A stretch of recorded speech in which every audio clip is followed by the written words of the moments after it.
नमस्कार छात्राओं, हमने अब तक कला के तत्वों का अध्ययन किया है। अब हम कला के सिद्धांत यानी प्रिंसिपल ऑफ आर्ट का अध्ययन करेंगे। यह MGS यूनिवर्सिटी के BA पार्ट 3 के सिलेबस का एक अध्याय है। कला को आकर्षक एवं परिणामकारक बनाने के लिए जिस प्रकार कला के तत्वों का ज्ञान होना आवश्यक है, ठीक उसी प्रकार कला के सिद्धांतों की जानकारी होना भी आवश्यक है, क्योंकि कला के तत्वों का उपयोग कला के सिद्धांतों को ध्यान में रखकर किया जाए तो की गई सज्जा सुंदर और आकर्षक होती है। कला के सिद्धांतों का उपयोग की गई सजावट या कलाकृति का मूल्यांकन करने में सहायक है। कला के मुख्यतः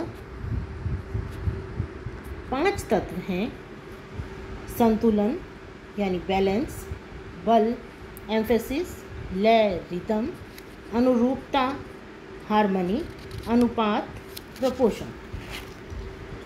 हम सबसे पहले अनुरूपता यानी हार्मनी के बारे में अध्ययन करेंगे। यह कला का वह सिद्धांत है जो एकता का भाव उत्पन्न करता है। इस सिद्धांत का उपयोग कर एकता का भाव उत्पन्न किया जाता है। अनुरूपता हेतु सुसंगत वस्तुओं का चुनाव कर उन्हें व्यवस्थित किया जाता है। अनुरूपता इस सिद्धांत द्वारा वस्तुओं, भावों एवं विचारों में एकता का भाव उत्पन्न किया जाता है। गृह सज्जा हेतु जब भी किसी वस्तु का चुनाव किया जाए तो अनुरूपता के सिद्धांत को ध्यान में अवश्य रूप से रखना चाहिए, अर्थात वस्तु जिस स्थान एवं उपयोग के लिए ली जानी है वह उसके अनुकूल होना आवश्यक है, तभी अनुरूपता सिद्धांत का उपयोग किया गया है ऐसा प्रतीत होगा। जिस प्रकार पलंग के ऊपर बिछाने की चादर पलंग के आकार के अनुरूप होनी चाहिए। यदि चादर छोटी हुई तो नीचे से गद्दा दिखाई देगा और यदि बड़ी हुई तो चादर पलंग के नीचे लटकेगी, जो कि सुंदर दिखाई नहीं देगी। अब हम अनुरूपता की परिभाषा समझेंगे। कला के तत्वों की सुसंगत रचना एवं व्यवस्था अर्थात अनुरूपता है। वस्तु एवं कल्पना का योग्य चुनाव एवं व्यवस्था कर उसमें एकता निर्माण करने वाले कला के सिद्धांत को अनुरूपता कहते हैं। अनुरूपता का उपयोग 5 तत्वों में ध्यान रखकर किया जाना चाहिए: रेखाओं में अनुरूपता, आकार में अनुरूपता, बनावट में अनुरूपता, रंग में अनुरूपता और विचारों में अनुरूपता। सबसे पहले हम समझेंगे रेखाओं में अनुरूपता। रेखाएं विभिन्न प्रकार की होती हैं। इन्हीं रेखाओं द्वारा भिन्न भिन्न आकार की निर्मित होती है। रेखाओं की पुनरावृत्ति एकता का भाव प्रकट करती हैं, जबकि विपरीत रेखाएं विरोध उत्पन्न करती हैं। रेखाएं विभिन्न आकार निर्माण करती हैं, इसलिए रेखाओं में अनुरूपता होना आवश्यक है। यदि रेखाएं एक दूसरे के अनुरूप हों तो योग्य आकार निर्मित होगी और रेखाओं एवं आकार में अनुरूपता दिखाई देगी। जिस प्रकार रंगोली, खिड़की में लगाए गए पर्दे, दीवार पर लगाई गई पेंटिंग, फर्नीचर व्यवस्था, इनमें रेखा व आकार में अनुरूपता को महत्व है। यदि रेखाओं का योग्य उपयोग किया जाए तो अनुरूपता लाना संभव होगा।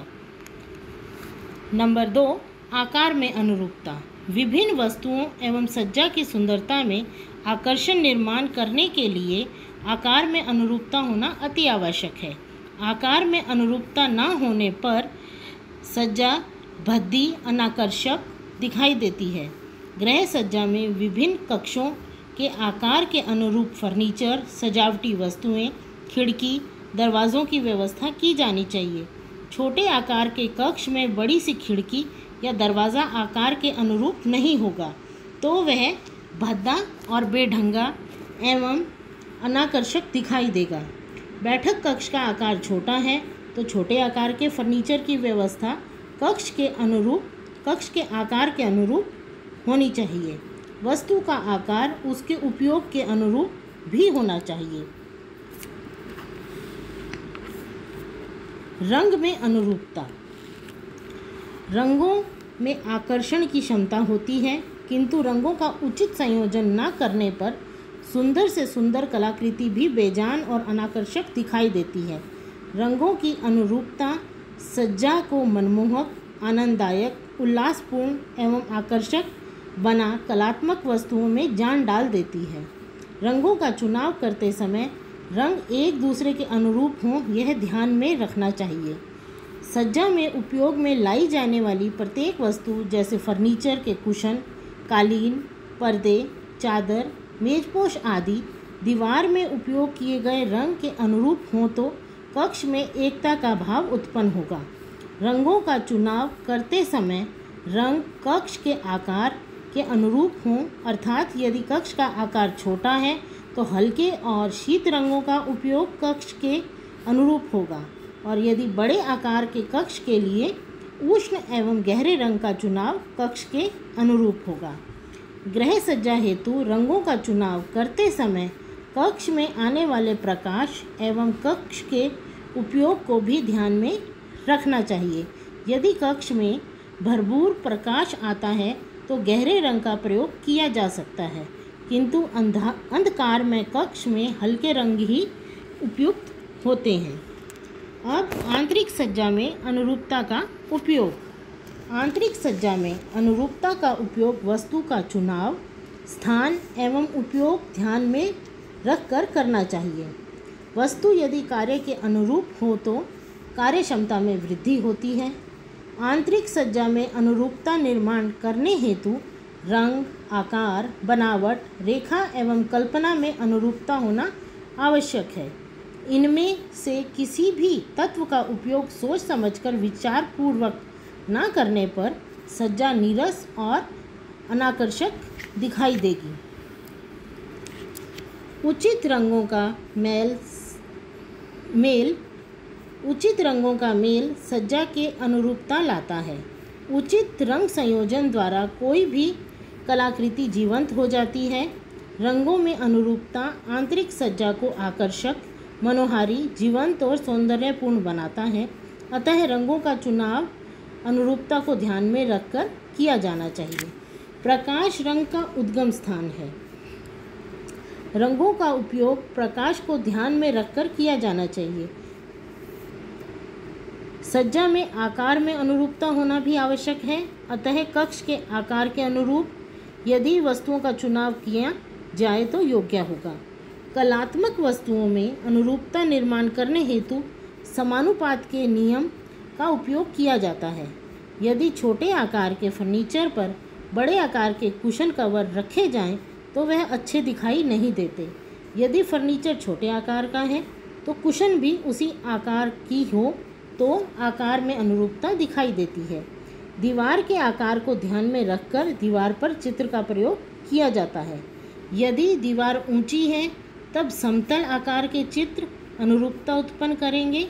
चौड़ी दीवार पर लंबे आकार के या एक चित्र न लगाते हुए उस दीवार पर दो चित्रों को लगाया जा सकता है।